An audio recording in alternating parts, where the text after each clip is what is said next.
እቲ ብትእዛዝ መንግስቲ ብልጽግና ለካቲት 16/2018 ዓመተ ምህረት ዕላው ዝገበሮ ትግራይና ከም ስጋ እንስሳ በጣጢሱ እንተኸኢሉ ህዝቢ ትግራይ ዓዲ አልቦ ገይሩ ፋሕ ጭርንጋ ኃይሉ ክብተን እንተዘይኸኢሉ ድማ እምበርክ ይኹን ህገዝእ ዘመቻችዎ ፍጹም ጸረ ሉዓላውነት ትግራይና ዝኾነ መግለጺ ምስ ተሰምዐ ህዝብናን ትካላት ትግራይናን ከየወዓሉ ከይሓደሩ ኣብ ሓደ ረቢቦም ንፈተውት ህዝቢ ትግራይ ዝሓበነ ንኹሎም ጸላእትና ድማ ዘደንገጸ ድምፂ ኩላወ ኣስሚዖም ኣለዉ። እዚ ቁጥዕ ረዶ ህዝባዊ ማዕበል ሎሚ እውን ህዝብና ሰራዊት ትግራይናን ኩሎም ትካላት ትግራይናን ከም ወትሩ ንጸላእትና ዘይቁርጦም ዓረ ምዃኖም ደጊሞም ብዕሊ ምግላጾም ዘለና ዝለዓለ ክብርና ብስሙድብና ህወሓትን ብስመይን ዝገልጽ ሓበን ይስምዐኒ። ዝኸበርክንን ዝኸበርኩምን እዚ እከይ መግለፂ ቦርድ መርፃ ኢትዮጵያ ቀንዲ ዕላማ ህዝብታት ትግራይን ኣምሓራ ንዘለኣለሙ እናተዳመዩ ንኽነብሩ ህዝቢ ክልል ኣምሓራ ኣላዒሉ ናብ ጎኖ ሰሊፉን ህዝቢ ትግራይ ንምንብርካብ ዝተዓለመ ሽርሒ እዩ። ይኹን ዳ እምበር ውዲት መንግስቲ ኢትዮጵያ ስለ ዝተረድኦም ብህዝቢ ክልል ኣምሓራ ብሓፈሻ ብልሂቃን ኣምሓራ ድማ ብፍላይ ሰማዕ እዝነ ይረኸበን። ህዝቢ ኣምሓራ ከምቲ ጀሚርካዮ ዘለኻ ፈላላይ እንተሃልዩ እውን ብሰላማዊ ዘተን ምርዳእን ዝፍታሕ ብውሳነ ዓለም ትውዲት ናብ ካሊእ ጎንፂ ከም ዘይተኣቱ ንወሰድካዮ ቅዋምን ትገብሮ ዘለኻ ቃልሲ እናኽበርና ንቐጻሊ እውን ቃልስኻ ኣጠናኺርካ ከምትቕጽል ብምትእማን እዩ። መንግስቲ ኢትዮጵያ ኣብዚ እዋን እከይ ኣዋጅ ጆኖሳይዳዊ ዕላው ዝገበረሉ ምኽንያት ኣብ ዝሓለፉ 3 ዓመታትን 4 ወርሕን ህዝቢ ትግራይ ካብ ገጽ ምድሪ ጠፊኡ ስራሕ ክርከብ ኣለዎ ዝብል ቀንዲ ዕላምኡ ተግባራዊ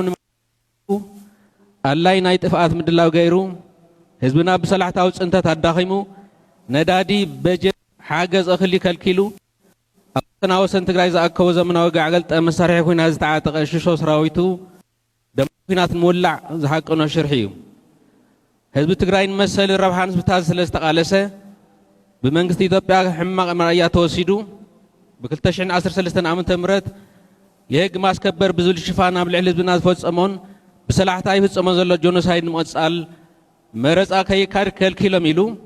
ብቕልጽም ህዝብናን ሰራዊት ትግራይናን ጥቅምቲ 23 2015 ዓመተ ምህረት ዝፈረሞ ስምዕ ፕሪቶርያ ቀዲዱ ዝተኸለፈ ጥፍኣት ጆኖሳይድ ንምቕጻል ዝወሰነ ምዃኑ ፈታዊ ጸላእን ክፈልጥ ይግባእ።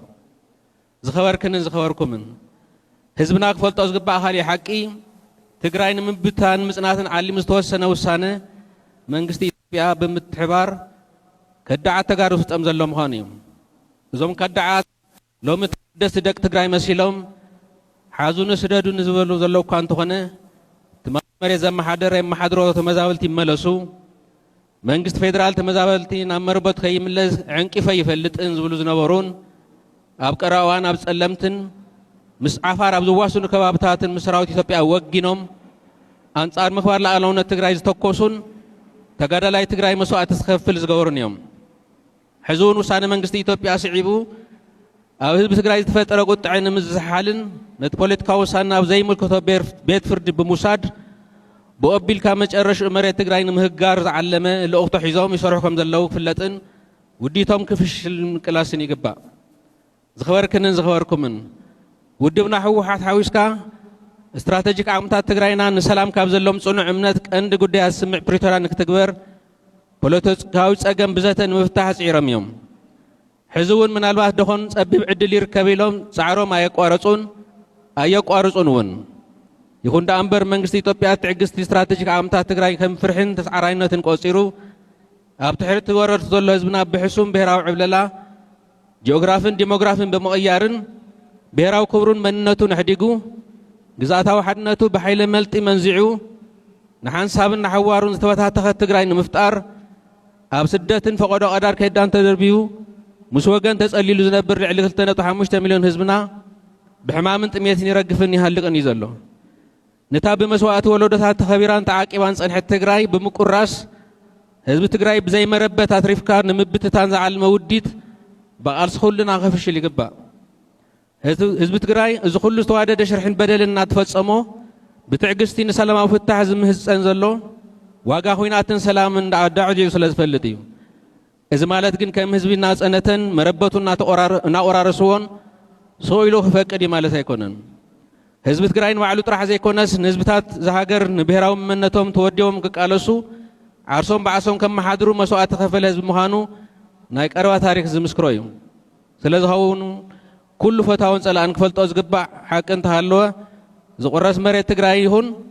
ዝጠፍእ ህዝቢ ከም ዘይህሉ እዩ። ብመስዋዕቲ ወለዶታት ተዓቂቡ ዝመፀ ክብርን ጅግነትን ህዝቢ ትግራይ ኣብዚ መዋቕል በፂሑ ዘሕፍር ታሪክ ስራሕ ዘበት እዩ።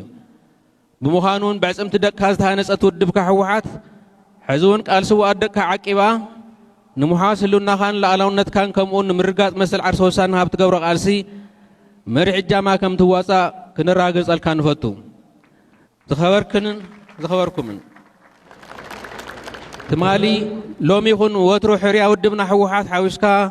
ኩሎም ስትራቴጂክ ዓምታት ትግራይና ሰላም ምዃኑ ሕዚ እውን ደጊምና ደጋጊምና ንገልጽ። ይኹን ዳ እምበር ንሕና ጥራሕ ሰላም ስለ ዝበልና ሰላም ክራገጽ ከም ዘይኽእል እውን ንርዳእ ኢና። ስለዚ ሕዚ ኣጋጢምና ዘሎ ሓደጋ ብሄራዊ ህላወ ብጥሙር ቅልጽምና ንምኽባስ ኣብዞም ዝሓለፉ 3 መዓልትታት ብዝተፈላለዩ መግለጽታት ሎሚ ድማ ኣብ ሙሉእ ትግራይ ቀጺሉን ኣብ ዝተፈላለዩ ወፃኢ ሃገራት ዝነብር ዲያስፖራ ትግራይ ብዝተፈላለዩ ኣገባብ ዝገብሮም ቃልስታት ናብ ጭቡጥ ነገሮ ሓይሊ ብምቕያር ኣብ ህዝባዊ መኽተ ትግራይ ዓሲልና ከም ወትሩ ተወዲብና ክንምክት ታሪካዊ ግቡእናን ሓላፍነትናን እዩ። ኣብ ልዕሊ ህዝብኩም ዝተኣወጀ ጀኖሳይድ ስዒቡ ኣነ ኣለኹ ህዝበይ ኣይንጸንትን ኢልኩም መናእሰይ ትግራይ ኣብ ታሪክ ቃልሲ ህዝቢ ትግራይ ብኹርዓት ዝዝንተው ናይ ባዕልኹም ታሪክን ጅግነትን ፈጺምኩም ኢኹም። እንተኾነ ግን ሕዚ እውን ኣንጻር ህልውና ህዝብኩም ዘንጸላሉ ሓደጋ ብንቕሓት ኣለሊኹም ኣብ ብሔራዊ ረብሓን ህልውና ህዝቢ ትግራይ ብሓድነት ረቢብኩም ታሪካዊ ሓላፍነትኩም ብብቕዓት ክትፍጽሙ ውድብኩም ሕወሓት ይጽውዕ። ብተወሳኺ ሓደጋ ኩናት ኣንጸላልዩ ኢልካ ካብ ትግራይ ናብ ካልኦት ከባብታት ብምውፃእ ግዳይ ግፋን ማእሰርትን ትኸውን ዘለኻ መንእሰይ ትግራይ ስደት መፍትሒ ጸገም ከም ዘይኮነን ካብ ካራ ብልጽግና ክተምልጥ ከም ዘይትኽእልን ተረዲኻ ምስ ህዝብኻን ሰራዊትካን ወጊንካ ኣጃምካ ወፊ። ኣብ መላእ ዓለም ዘለኹም ተጋሩ ዲያስፖራ እውን ሓድነትኩም ንምዝራግ ዝግበሩ ዘለዉ ሽሕታት ብትኹረት ተገንዚብኩም ኣብዚ ዳግም ዘንጸላሉ ዘሎ ካሊእ ዙር ደማዊ ኩናትን ከም ወትሩ ኣምባሳደር ትግራይ ኮይንኩም ታሪካዊ ሓላፍነትኩም ትዋፅኡ ውድብኩም ህዝባዊ ሃብያና ሓርነት ትግራይ ዘለዎ ምትእማን ዝለዓለ ምዃኑ ከራግጸልኩም ይፈቱ። ብተወሳኺ ፖለቲካዊ ፈላልያና ከም ዘሎ ኮይኑ ምስ ኩሎም ኣብ ብሔራዊ ረብሓን ህልውና ህዝቢ ትግራይ ዝተሰለፉ ፖለቲካዊ ውድባት ትግራይ ተደጋጊፉ ክሰርሕ ዘለዎ ቁርብነት ህዝባዊ ወያነ ሓርነት ትግራይ ብዘጋጣሚ ደጊሙ ክገልጸልኩም ይፈቱ። ዝኸበርኩምን ብቐንዲ እዚ ትግራይ ካብ ዓለም ህዝቢ ትግራይ ካብ ገጽ ምድሪ ንምጥፋእ ዓሊሙ ብመንግስቲ ኢትዮጵያ ንምክያድ ምሽብሻብ ዝግበረሉ ዘሎ ደማዊ ኩናት ንብሔር ብሔረሰባትን ህዝብታትን ኢትዮጵያ ተመሊሱ ኣቃጺሉ ከም ዝውድኦም እውን ንጹህ ህሊና ዘለዎ ሕድሕድ ኢትዮጵያዊ ብዕሊ ክርዳእ ይግባእ። እንትርፊ ብኩናት ብኻሊእ ክነብር ዘይኽእል መንግስቲ ኣብ ዝሓለፈ 8 ዓመታት ህዝብታት ኢትዮጵያ ሕድሕዶም ክዳመይ ገይሩ እዩ። ስርዓት ብልጽግና ሕገ መንግስትን ኩሎም ሕግታትን ሃደሽ ተሸቢሉ ኣብ መንጎ ትግራይን ኣምሓራን ኣብ መንጎ ዓፋርን ሶማሊን ኣብ መንጎ ኣምሓራን ኦሮሞን ኣብ መንጎ ኣምሓራን ጉሙዝን ኣብ መንጎ ኦሮማን ሶማልን ኣብ መንጎ ደቡብ ምዕራብ ኢትዮጵያ ዘሎ ብሔረሰባትን ዘይዛሪሓዊ ኣጒዱ ክባልዑ ገይሩ እዩ። ሕዚ እውን ፈጺሞ ይኾነሉን እምበር ህዝቢ ትግራይ ናይ ምብርካፍ ወፍሪ ምስ ወገነ ብረት ኣፈሙዝ ኣዚሩ እቲ ብዋናነት ኣብ ኣምሓራን ኦሮሞን ዘካይዶ ዘሎ ውግእ ከም ዝቕጽል ዘማትእ ኣይኮነን። ፖለቲካዊ ጸገማት ብዘተ እምበር ብወታደራዊ ሓይሊ ስለ ዘይፍታሕ ተገዲድካ ወይ ተዓንፊንካ ንዝሓለፉ 8 ዓመታት ኣብ ዘይምልከተካን ደምካ ደም ከልቢ ኮይኑን ኣብ ዝተርፈሉ ኩናት ተጠጢቕካ ዘለኻ ሰራዊት ብግልጽግና ፍሉይ ሓይሊ በታኒ ኣድማን ምልሻን በቃ ይኣኽለኒ ኣይዋጋእኒ ትብለሉ ግዜ ሕዚ ምዃኑን ክትርዳእ ይግባእ። እዚ ደማዊ ወታደራዊ